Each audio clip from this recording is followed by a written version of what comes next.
Case 1. Kimberly Dawn Trenor, the mother who threw her baby into the bay. She was 2 years old. 2 years old. Her name was Riley Ann Sawyers, and she had blonde hair, bright eyes, and a smile that, by all accounts from those who knew her, could light up an entire room. She was at the very beginning of her life. She had not yet learned to read. She had not yet started school. She was still at the age where the world was nothing but wonder and trust, where the people around her were giants who were supposed to keep her safe. Riley Ann Sawyers never made it to her 3rd birthday, and the person responsible for that was the woman who gave birth to her. Kimberly Dawn Trenor was born in Ohio and spent portions of her early life moving between states before eventually settling in Spring, Texas, in Harris County, a suburb north of Houston.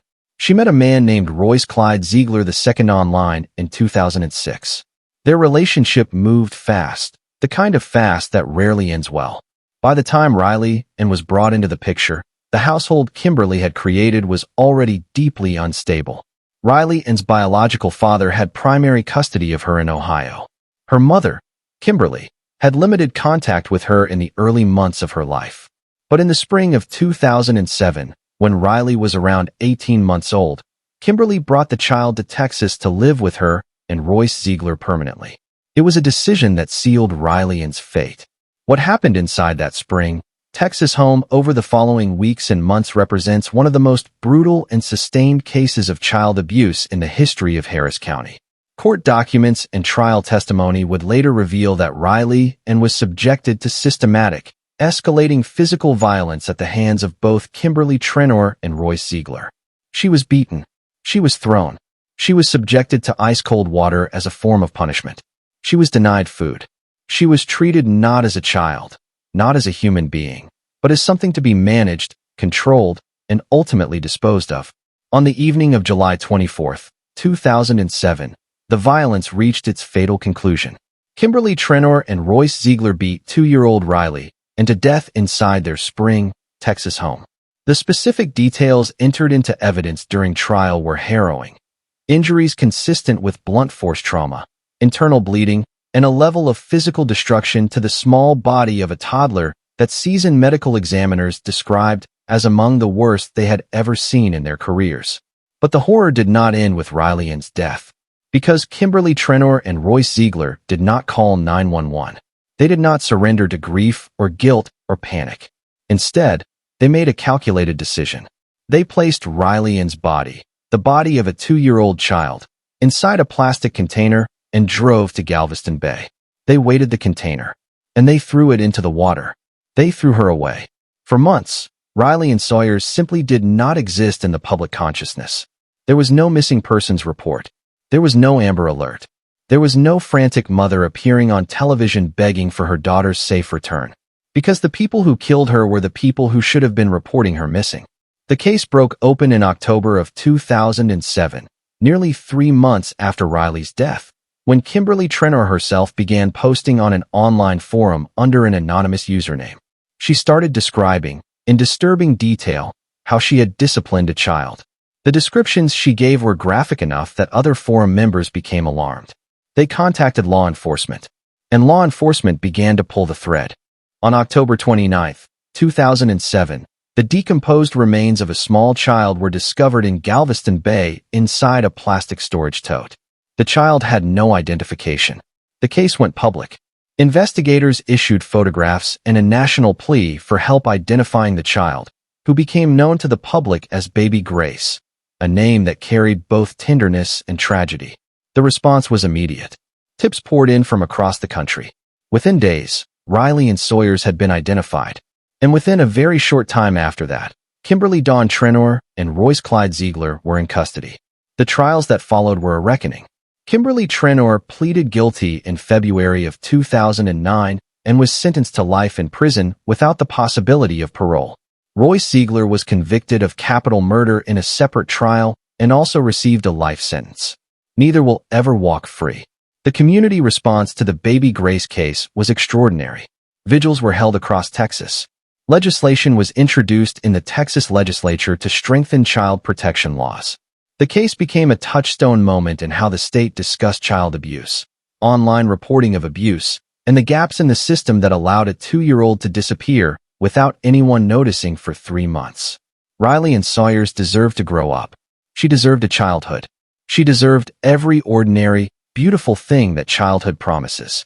Instead, her life ended at the hands of the woman who should have loved her most. And the waters of Galveston Bay became the last place her small body rested before the world finally came looking. Kimberly Dawn Trenor will die in prison. That is the only justice available. It does not feel like enough. It never does. Rest in peace, Riley Ann. You were never baby Grace to us. You had a name. You had a life. And you will never be forgotten. If this case moved you, please take a moment right now. Hit that like button, drop a comment with Riley Ann's name, and subscribe to Cold Case Revisited so you never miss a story that matters. These children deserve to be remembered. Case 2. Lisa and Coleman. The woman Texas executed for starving a child to death. There are cases in true crime that are devastating. And then there are cases that are in a category entirely by themselves. Cases so prolonged, so methodical, and so utterly without mercy that they force even the most experienced investigators to stop and simply grieve. The case of Davontae Williams is one of those cases. Davontae Williams was 9 years old when he died in July of 2004 in Arlington, Texas. At the time of his death, he weighed only 25 pounds. To put that in context, 25 pounds is the average weight of a healthy 2-year-old. Davontae was 9. He was old enough to be in the 3rd grade. Old enough to have friends, to have a favorite cartoon, to have opinions about what he wanted for breakfast. Instead, by the time his body was examined by medical professionals, he bore the marks of months, possibly years, of systematic starvation and torture. Lisa Ann Coleman was not Davontae's biological mother. She was the girlfriend of Marcella Williams, who was Davontae's mother. But Lisa Coleman occupied the role of primary caretaker in the household in Tarrant County, and the evidence presented at trial painted a picture of a woman who had made the deliberate decision to withhold food from a child, to physically abuse him, and to continue doing so over a sustained period while the adults in his life either participated or looked away. When Davontae was taken to a hospital, the medical team was confronted with a child whose body told a story of sustained, intentional deprivation. The injuries documented on his body were consistent with both starvation and repeated physical abuse. He had burns, bruises, and wounds that told investigators he had been systematically harmed over a long period of time. Davontae Williams died on July 26, 2004. He was 9 years old. The investigation that followed led to the arrest of both Lisa Coleman and Marcella Williams. The legal proceedings would stretch over years and would ultimately result in 2 very different outcomes. Marcella Williams, Davontae's biological mother, cooperated with prosecutors and received a life sentence. Lisa Coleman, who was identified as the primary abuser, went to trial and was convicted of capital murder. Lisa Coleman was sentenced to death. The appeals process was lengthy. Coleman's legal team argued multiple grounds for appeal, including questions about the adequacy of her legal representation and challenges to the evidence presented at trial. The Texas Court of Criminal Appeals reviewed her case multiple times. Each time, the conviction and the death sentence were upheld. On September 17, 2014, Lisa Ann Coleman was executed by lethal injection at the Huntsville unit in Walker County, Texas. She was the 13th woman to be executed in the United States since the reinstatement of the death penalty and only the 4th woman executed in Texas in the modern era. Prior to her execution, Coleman maintained her innocence. She gave a final statement. She was pronounced dead at 6:17 in the evening. The execution of a woman in Texas is not a common event. The legal and moral weight of that act, the state taking a life, ensures that the cases in which it occurs are among the most carefully reviewed, most thoroughly litigated, and most deeply scrutinized in the entire system. The fact that Lisa Coleman's sentence was carried out after years of appeals and multiple levels of review speaks to the strength of the evidence against her and the severity of what was done to Davontae Williams. Davontae Williams was 9 years old. He weighed 25 pounds when he died. He was a child in the care of adults who chose, every single day, to let him suffer. There is no adequate word in the English language for what was done to him, but the state of Texas found the closest legal equivalent. And on September 17, 2014, that reckoning was delivered. Rest in peace, Davontae. You were a child. You deserved every meal you were denied, every hug you were withheld, every ordinary Tuesday morning you never got to have. We say your name. We remember you. If Davontae's story matters to you, please like this video, leave a comment with his name, and subscribe to Cold Case Revisited. Keeping these children's memories alive is the least, and the most, we can do. Case 3. Madison McDonald, the Irving mother who murdered her own children. There are moments in the criminal justice system when a verdict is delivered and the courtroom goes absolutely silent. Not from shock that someone was convicted, but from the sheer weight of what has been confirmed. What was feared, what was quietly hoped was not true. The verdict in the case of Madison McDonald was one of those moments. Madison McDonald was a young mother living in Irving, Texas, in Dallas County. She had 2 children, a 6-year-old and a 1-year-old daughter. By all outward appearances, she was a functioning member of her community. But inside the walls of her Irving home, something was happening that no neighbor, no acquaintance, no casual observer could have imagined. In 2022, both of McDonald's children were found dead. The investigation that followed was meticulous, thorough, and deeply disturbing. Medical examiners and forensic experts worked through the physical evidence and determined that both children had been drugged and smothered. The method was deliberate. The act was not impulsive or born of a single terrifying moment of psychotic break. The evidence pointed to a mother who had made choices, sustained, calculated choices, that ended the lives of her own children. Madison McDonald was charged with capital murder. The trial that followed in 2023 was closely watched by both the Dallas County legal community and the broader public. Prosecutors laid out the evidence methodically and clearly. The toxicology findings. The physical evidence consistent with suffocation. The circumstances surrounding the discovery of both children. In April of 2023, the jury returned its verdict. Madison McDonald was found guilty of capital murder. She was sentenced to life in prison without the possibility of parole. The case raised urgent and painful questions about postpartum mental health, about the warning signs that communities and healthcare systems miss, and about what happens inside households where the suffering is invisible to the outside world. Child welfare advocates pointed to the McDonald case as evidence of the continued need for robust mental health support systems for mothers. Not as a defense of what McDonald did, but as a call to action to prevent it from happening to other children. But for all the policy conversations the case sparked, the most important facts remained at the center of everything. 2 children, a 6-year-old and a 1-year-old, were dead. They had trusted their mother. They had no way to protect themselves, no way to call for help, no way to understand what was being done to them. Madison McDonald will spend the rest of her life in prison. She will never raise another child. She will never know freedom again. And 2 children will never know anything at all, because their lives were taken from them by the one person they needed most.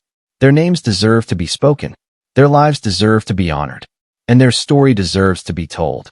Not for entertainment, not for spectacle, but so that we never stop asking how this happens and what we can do to stop it. If this case resonated with you, please like this video, leave a comment below, and make sure you hit that subscribe button for Cold Case Revisited. Your support keeps these stories alive. Case 4. Deanna Lumbrera, the most prolific child killer in Texas history. If you are sitting comfortably right now, we need you to prepare yourself. Because Case 4 is not just a story of 1 child, or 2 children, or even 3. Case 4 is the story of a woman who killed 6 of her own children and a young cousin across multiple years, across multiple states, and who was repeatedly allowed to walk away, because no one connected the dots in time. Deanna Lumbrera is, by any measure, one of the most prolific child killers in the history of the American Southwest. And the fact that she was able to continue for as long as she did represents one of the most catastrophic failures of the medical and legal system in Texas history. Deanna Lumbrera was born and raised in Texas and spent significant portions of her life in Garden City, in Glasscock County, in the western part of the state. Between 1976 and 1990, she was associated with the deaths of 7 children, 6 of her own and 1 cousin, deaths that she was able to explain away, again and again, as natural causes, as sudden illness, as tragedy. The pattern was always the same. A child would fall ill suddenly. Deanna would bring the child to the hospital, or sometimes, the child would be found unresponsive. The child would die. Doctors would note the tragedy, and Diana would grieve, publicly, visibly, convincingly. The children's names were Jose Antonio Lumbrera, Joanna Lumbrera, Melissa Lumbrera, Erica Lumbrera, and others, a roster of small lives that ended before they ever truly began. Each death, examined in isolation, might have appeared to be a tragic medical event, but examined together, the pattern was undeniable. The break in the case came not in Texas, but in Garden City, Kansas, in 1990. Diana's 4-year-old daughter Melinda was brought to a hospital, and medical staff there recognized the signs of what they suspected was intentional asphyxiation. Melinda did not survive, but the staff's observations were enough to trigger a serious investigation, one that Texas investigators were finally able to connect to the long trail of dead children back home. Diana Lumbrera was arrested and charged in both Kansas and Texas. In Kansas, she pleaded guilty to first-degree murder and was sentenced to life in prison. In Texas, the prosecutions that followed resulted in additional life sentences. She was convicted on multiple counts. The medical community's response to the Lumbrera case was significant. It prompted discussions about Munchausen syndrome by proxy, what is now known as factitious disorder imposed on another, and about the need for hospitals to maintain better cross-referencing systems to identify patterns of child death around specific caregivers. The term for what Lumbrera appeared to have done, bringing children to the edge of crisis, sometimes as a way of garnering sympathy or attention, fit a profile that the medical world was only beginning to fully understand in the late 1980s and early 1990s. What is beyond debate is the outcome. 7 children died. Diana Lumbrera was given multiple life sentences. She has spent decades in the prison system and will never be released. In Garden City, Kansas, and in the Texas communities where she lived, the families of her victims have spent years processing a grief that has no clean edges. The grief of children who were killed slowly, deliberately, by a woman who appeared in public to love them. There is a particular kind of evil that wears the mask of normalcy so completely that the people around it never see what lies beneath until the damage is irreversible. Diana Lumbrera wore that mask for over a decade. The children she killed never had a chance to remove it. Rest in eternal peace to every child whose life was taken. You were not accidents. You were not tragedies. You were victims. And we remember you. Like this video if this case matters to you. Leave a comment below. And please subscribe to Cold Case Revisited, because stories like this one cannot be allowed to fade into silence. Case 5. Shamaiya Hall, the Italy, Texas mother who stabbed 5 of her own children. There are true crime cases that defy logic, that defy every instinct we have about human behavior, that force us to sit with a horror so immediate, so visceral, and so incomprehensible that the only honest response is to simply state the facts, because the facts themselves are more disturbing than anything a screenwriter could invent. The case of Shamaiya Hall from Italy, Texas, in Ellis County, is exactly that kind of case. On the evening of March 21, 2023, emergency services in the small city of Italy, Texas, a community of fewer than 2,000 people located roughly 40 miles south of Dallas, received a call that would traumatize the responding officers, the medical personnel, and the entire community for years to come. Inside a residence in Italy, 5 children had been stabbed. Their ages ranged across a span that included young children and older ones. All 5 were Shamaiya Hall's own children. All 5 had been attacked with a knife inside the home where they were supposed to be safe. 3 of those 5 children died. The surviving 2 were transported to nearby medical facilities with serious injuries. The speed and quality of emergency medical response almost certainly saved their lives. The children who did not survive were pronounced dead at the scene or shortly after arrival at the hospital. Shamaiya Hall was taken into custody by law enforcement at or near the scene.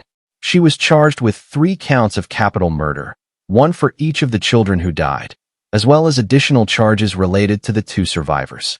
In Texas, capital murder involving the killing of multiple victims or the killing of a child under the age of 10 carries the potential for the death penalty. The Ellis County District Attorney's Office announced that the state would be seeking the death penalty against Shamaiya Hall.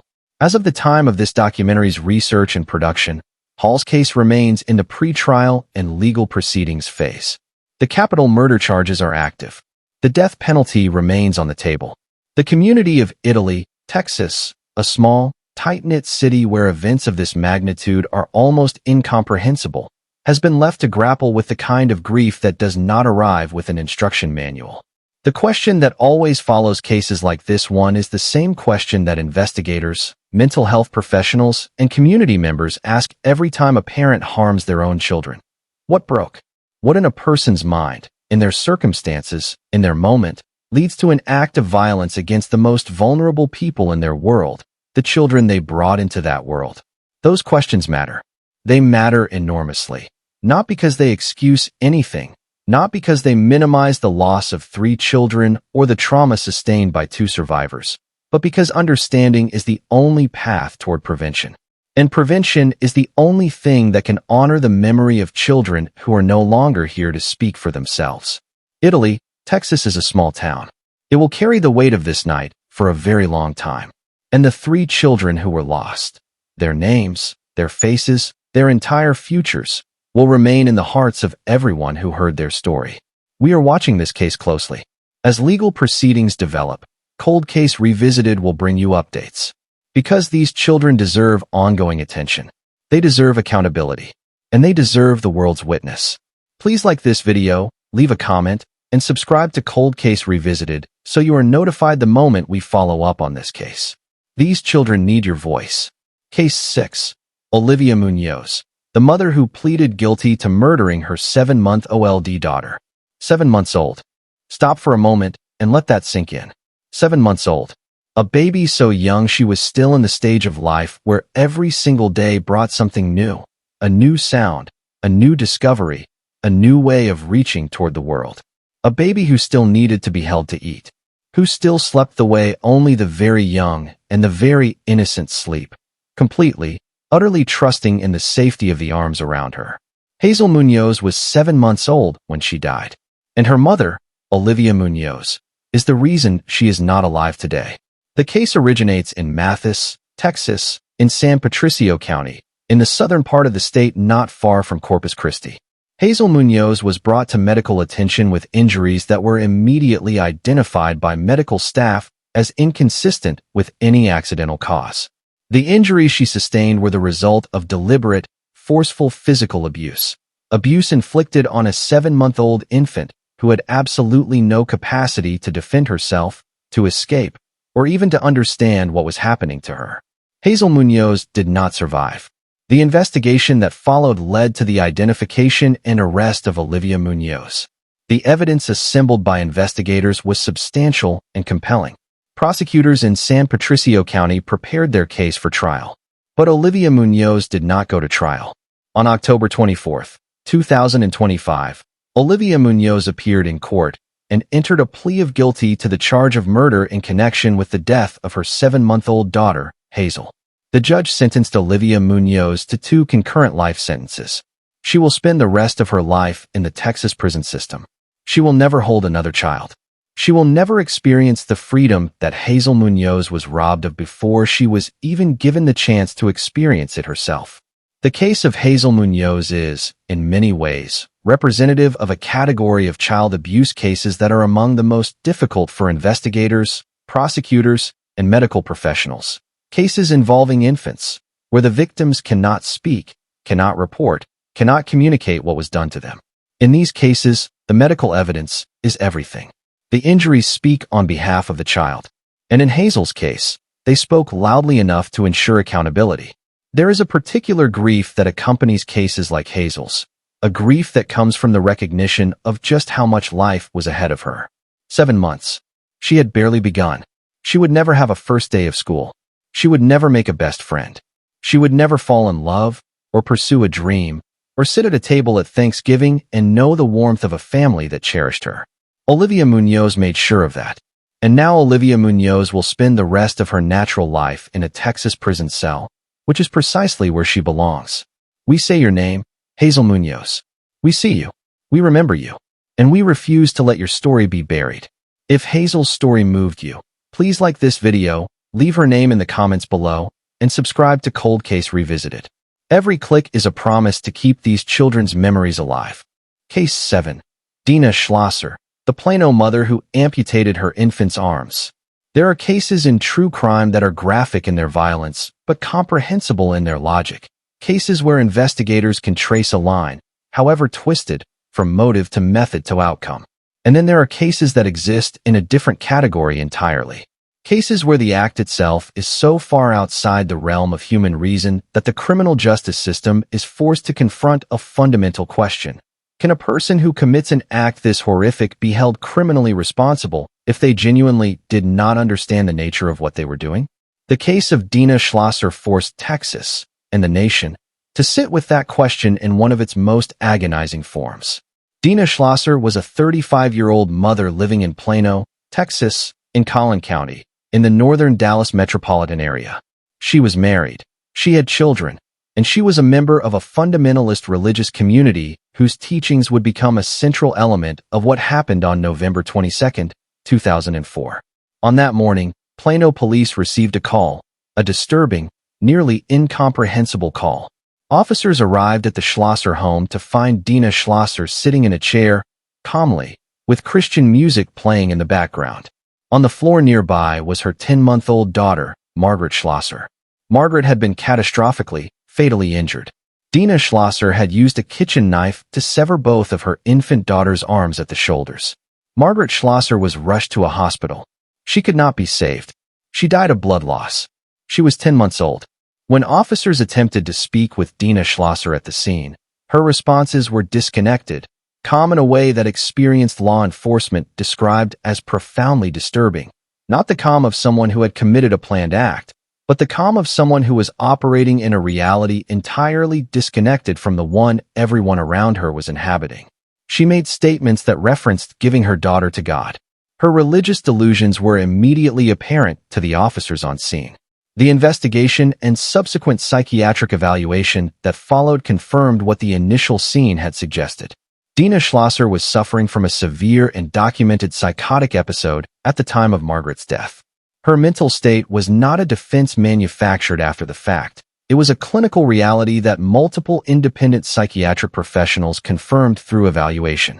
At trial in 2006, Dena Schlosser was found not guilty by reason of insanity.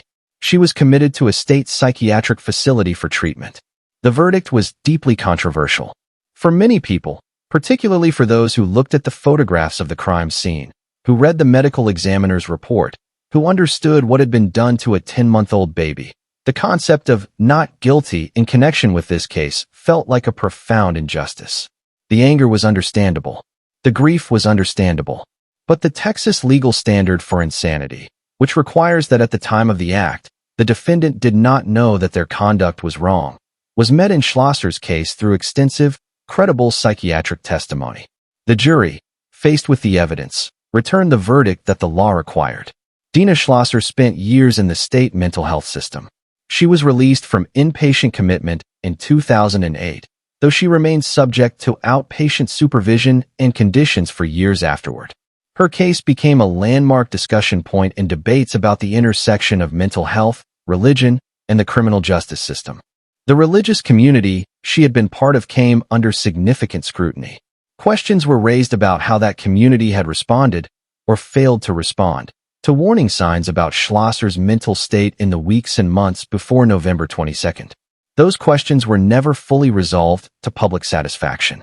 But in the center of every legal debate, every policy discussion, every psychiatric conference that referenced this case, there was a 10-month-old girl, Margaret Schlosser, who woke up that November morning and had no idea that it would be her last, who deserved every morning that followed, who was failed not just by one person, but by a network of people and systems that were not equipped to recognize how acute the crisis around her had become. Margaret Schlosser, 10 months old, Plano, Texas, November 22, 2004. We say her name. We will always say her name. This case is one of the most disturbing in our documentary. Please like the video, leave Margaret's name in the comments, and subscribe to Cold Case Revisited. Your engagement keeps these stories from being forgotten. Case 8. Wanda Holloway, the cheerleader MOM who hired a hitman. Not every case in this documentary involves the direct killing of a child. This one involves a mother, a cheerleading uniform, a suburban Texas neighborhood, and a plot so audacious, so calculated, and so darkly bizarre that it became the basis for multiple television films, inspired countless articles, and permanently embedded itself in the cultural memory of true crime. The case of Wanda Webb Holloway, known forever to the world as the cheerleader mom, is a story about obsession, competition, jealousy, and the terrifying place that human beings can arrive at when those things go completely unchecked. Wanda Holloway lived in Channelview, Texas, in Harris County, east of Houston. She had a daughter named Shauna Harper, who was deeply involved in competitive cheerleading at their local school. Shauna's chief competition for a coveted cheerleading spot was a girl named Amber Heath, the daughter of Wanda's neighbor, Verna Heath. The rivalry between the two families was not brief. It had been simmering for years, at various points involving disputes, tensions, and a level of competitive intensity that the community around them found exhausting and more than a little troubling. But Wanda Holloway took that rivalry to a place that no one, not Verna Heath, not the school, not law enforcement, could have anticipated. In January of 1991, Wanda Holloway approached her ex-brother-in-law, Terry Harper, with a proposal. She wanted Verna Heath dead. Her reasoning, as she explained it to Harper, was that if Verna Heath were murdered, Amber Heath would be so consumed by grief that she would withdraw from cheerleading, clearing the path for Shauna to make the squad. She wanted a woman killed so her daughter could become a cheerleader.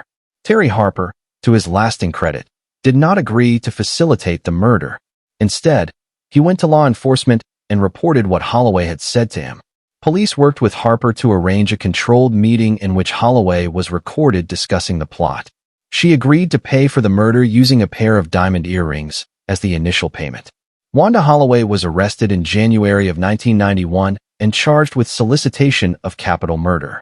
The case immediately exploded into national headlines. The combination of elements, the suburban setting, the cheerleading rivalry, the sheer smallness of the supposed motive against the enormity of what was planned, made it irresistible to the media and to the public. Within weeks, it was one of the most discussed criminal cases in the country. Holloway's first trial in 1991 resulted in a conviction and a sentence of 15 years. However, that conviction was overturned on appeal because one of the jurors was found to have been on a church elder board with Holloway's ex-husband, a clear conflict of interest. A retrial was ordered. Rather than face a second full trial, Holloway agreed to a plea deal in 1997.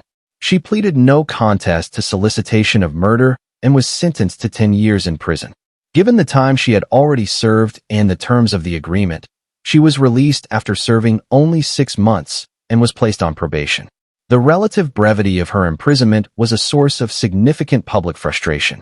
That a woman who had plotted to have a neighbor murdered over a cheerleading rivalry served only 6 months in custody struck many people as a serious miscarriage of justice. Verna Heath herself spoke publicly about the fear and trauma that Holloway's plot had caused her family, and about the inadequacy of the sentence given the severity of what had been planned. The case was dramatized in a 2093 HBO film called Willing to Kill, the Texas cheerleader story, starring Holly Hunter. It was also the subject of a separate television film. It became a cultural reference point that endured for decades, referenced in conversations about suburban obsession, in comedy, in academic discussions about competitive parenting culture taken to its extreme. But beneath all the cultural commentary, beneath the dark absurdity of the premise, there was a real woman who genuinely plotted to have another human being murdered. And a real family, Verna Heath and her daughter Amber, who lived for years in the shadow of that plot, knowing that someone had wanted them dead over a cheerleading spot.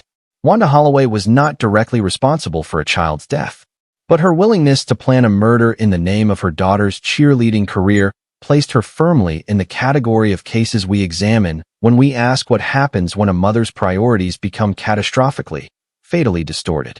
The cheerleader mom of Channelview, Texas. A case that was almost too strange to believe, except that it was entirely, verifiably, documentably real. Like this video, leave a comment, and subscribe to Cold Case Revisited. Because even the cases that come wrapped in dark absurdity deserve to be understood fully. Case 9. Deanna Laney, the Tyler mother who believed God told her to kill her sons. There is a question that philosophers and theologians have wrestled with for centuries. What does a person do when they believe, genuinely, completely, with every fiber of their being, that God has commanded them to do something terrible. It is, in most circumstances, a theoretical question, a philosophical exercise, something debated in seminars and discussed in ethics classes. For the Laney family of New Chapel Hill, Texas, a small community just outside Tyler in Smith County, it became real. On the night of May 9, 2003, it became horrifyingly, permanently, irrevocably real. Deanna Laney was a deeply religious woman, a member of a fundamentalist Christian community, a wife, and a mother of 3 young boys. By the accounts of people who knew her, she was devoted to her faith, her family, and her community. There were no obvious warning signs. There was no history of violence. There was no record that suggested she was capable of what happened that night.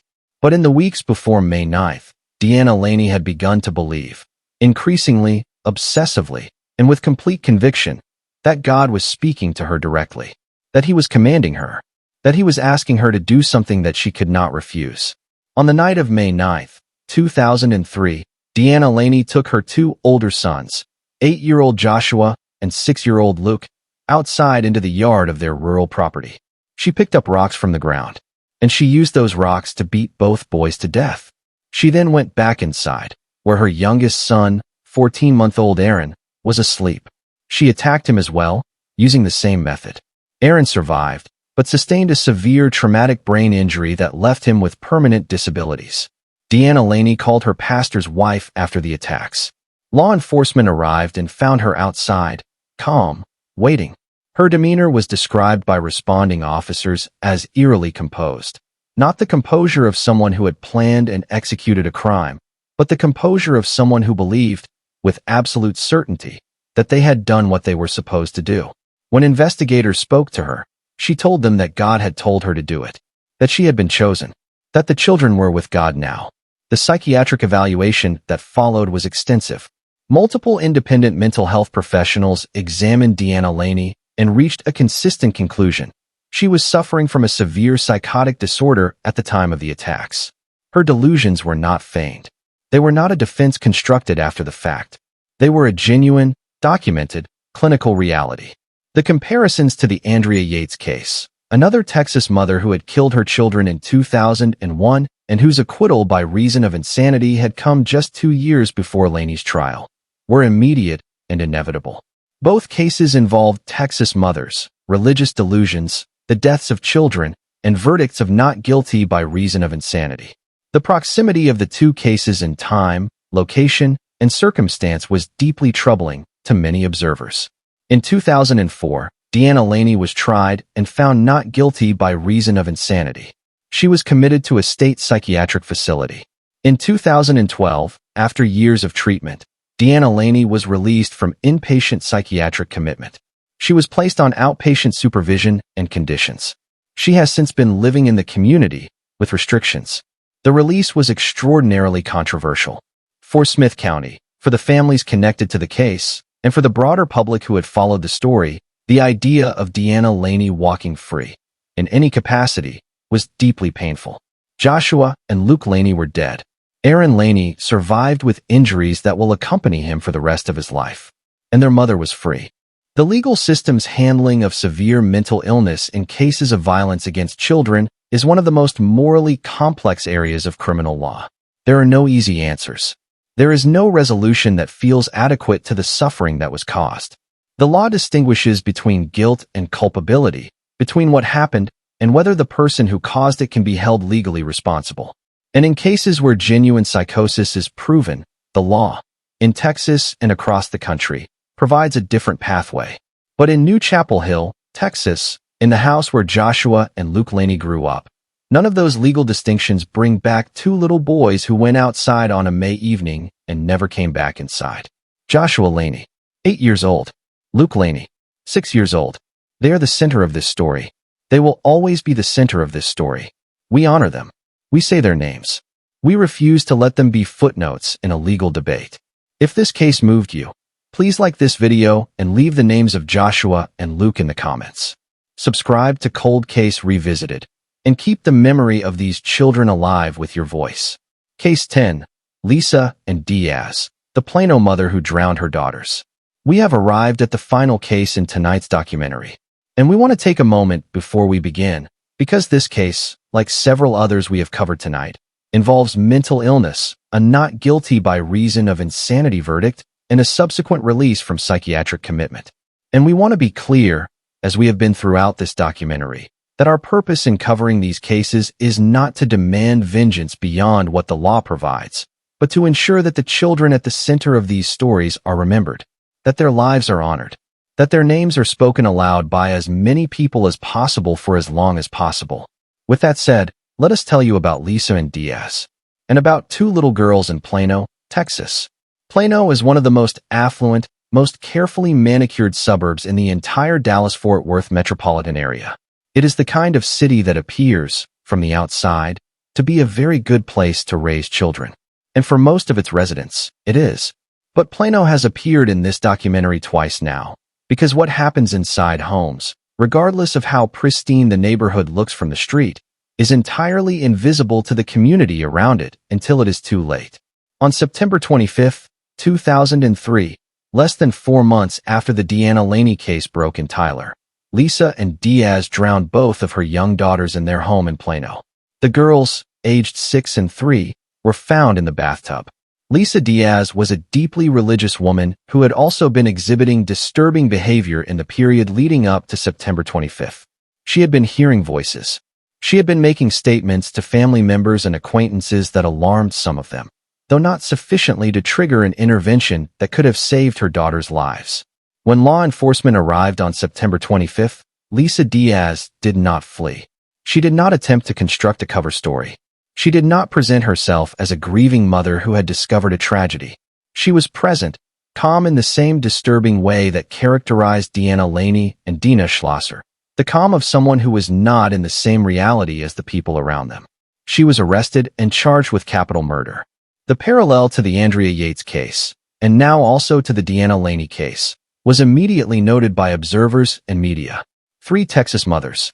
3 cases involving religious ideation or delusion. 3 sets of dead children. 3 cases in which the criminal justice system had to grapple with the question of sanity. The psychiatric evaluation of Lisa and Diaz found that she was suffering from a severe psychotic disorder at the time of the killings. Her mental state met the legal standard for not guilty by reason of insanity under Texas law. She was committed to a state psychiatric facility for treatment. Lisa and Diaz was eventually released from inpatient commitment after years of psychiatric care, transitioning to outpatient supervision. Her release, like Laney's, was controversial and deeply painful for the communities that had followed her case. Her daughters, 6 years old and 3 years old, were buried in Plano. The concentration of insanity cases in Texas during this period, Yates in 2001, Laney in 2003, Diaz in 2003, Schlosser in 2004, triggered a substantial re-examination of Texas law regarding the insanity defense, mental health resources for mothers, and the systems in place to identify and intervene when a parent is experiencing a psychotic crisis. Some reforms followed. The mental health conversation in Texas was, in some ways, permanently altered by this cluster of cases. But for many advocates, the reforms were too limited, too slow, and insufficient to address the full scope of what had been revealed. 2 little girls, 6 years old and 3 years old. Plano, Texas, September 25, 2003. Their lives mattered. Their faces deserve to be remembered. Their story deserves to be told with the full weight it carries. And so we tell it. For them. As we have told all 10 stories tonight. For the children. Always for the children. Please like this video, leave both girls in the comments with love and honor, and subscribe to Cold Case Revisited. This community exists to keep the memory of victims alive, and your support makes that possible. We have spent tonight in some of the darkest corners of Texas criminal history. 10 cases, 10 women, and at the center of every single one, children, babies, toddlers, school-aged kids who still believed in the absolute safety of home, in the unconditional love of a mother, in the basic security of being small in a world where the adults around them were supposed to be giants of protection. Some of the women in tonight's documentary are in prison cells right now. Some were executed by the state. Some were confined to psychiatric institutions. Some have since been released after treatment. Their legal outcomes varied, Because the law is not a single instrument, but a complex, imperfect system designed to respond to an equally complex and imperfect human reality. But what does not vary is this: children died. Children suffered. Children trusted and were betrayed in the most fundamental, irreversible way that human beings can betray one another. When we cover cases like these on Cold Case Revisited, we are sometimes asked why we do it. Why spend time and energy and emotional investment in the worst stories humanity has to offer? The answer is simple. Because silence does not honor victims. Because forgetting is a second kind of abandonment. Because the children in every one of tonight's cases, Riley and Sawyers, Davontae Williams, Margaret Schlosser, Hazel Munoz, Joshua and Luke Laney, and every other child whose name we spoke tonight, they existed. They were real. They had whole futures ahead of them. And the minimum we can offer them, from the distance of time and through the medium of this documentary, is the guarantee that the world will not forget them. If you take one thing from tonight's documentary, let it be this: pay attention to the children around you. The ones who seem withdrawn. The ones whose caregivers never let them speak. The ones who flinch. The ones who disappear. If something feels wrong, say something. Every single one of the children in tonight's stories had people around them who either did not notice or did not act. And the cost of that silence was measured in small lives. The Child Help National Child Abuse Hotline is available around the clock at 1-800-422-4453. If you suspect a child is being abused or neglected, please call. Please do not wait for certainty. Report what you see. Let the professionals determine what happens next. That call could be the most important thing you ever do. This is Cold Case Revisited. Thank you, sincerely and deeply, for watching. Thank you for caring enough to spend this time with us.